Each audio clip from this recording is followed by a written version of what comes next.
Dead economy versus dead hand. ట్రంప్కు shocking counter. భారత్పై America విధించిన 25% సుంకాల వ్యవహారం తీవ్ర చర్చనీయాంశంగా మారిన సంగతి తెలిసిందే. ఈ ప్రకటన భారత వ్యాపార రంగంలో తీవ్ర కలకలం రేపింది. ఈ నేపథ్యంలో మాస్కోతో న్యూఢిల్లీ సంబంధాలపై తీవ్ర విమర్శలు గుప్పించిన ట్రంప్ తన అక్కసు వెళ్లగక్కుతూ రెండు దేశాలను చనిపోయిన ఆర్థిక వ్యవస్థలుగా ఎగతాళి చేశారు.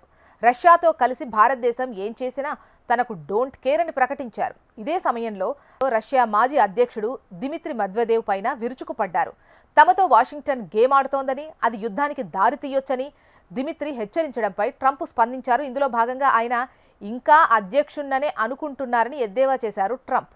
ఈ నేపథ్యంలో రష్యా మాజీ అధ్యక్షుడు దిమిత్రి మెద్వెదేవ్ మండిపడ్డారు. ట్రంప్కు స్ట్రాంగ్ కౌంటర్ ఇచ్చారు. అవును, భారత్పై 25% సుంకాలకు సంబంధించిన ప్రకటన టైంలో ట్రంప్ రష్యా భారత్లపై కీలక వ్యాఖ్యలు చేసిన సంగతి తెలిసిందే.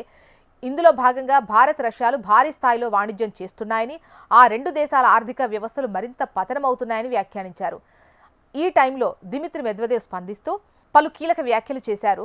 సోవియట్ కాలం నాటి ఆటోమేటిక్ అణ్వాయుధ సామర్థ్యాలు కలిగి ఉందన్న విషయాన్ని అమెరికా అధ్యక్షుడు గుర్తుంచుకోవాలి అన్నారు. ఇదే టైంలో ఓ మాజీ అధ్యక్షుడి మాటలకు అమెరికా అధ్యక్షుడు వణికిపోతున్నారు అన్నారు. ఇక భారత్ రష్యాలవి పతనమైన ఆర్థిక వ్యవస్థలుగా పేర్కొనడంపై స్పందిస్తూ ది వాకింగ్ డెడ్ చిత్రాలను గుర్తు చేసుకోవాలని తెలిపారు. ఇదే టైంలో చనిపోయిన ఆర్థిక వ్యవస్థలు, ప్రమాదకరమైన భూభాగం విషయానికొస్తే బహుశా అతను తనకు ఇష్టమైన జాంబీ సినిమాలను తిరిగి చూసి ఉనికిలో లేని డెడ్ హ్యాండ్ ఎంత ప్రమాదకరమైందో గుర్తుంచుకోవాలి. రష్యా భద్రతా మండలి ఉప చైర్మన్గా ఉన్న దిమిత్రి డెడ్ హ్యాండ్ అనే పదం పాశ్చాత్య దేశాల్లో కోల్డ్ వార్ కాలంలో వాడేవారట.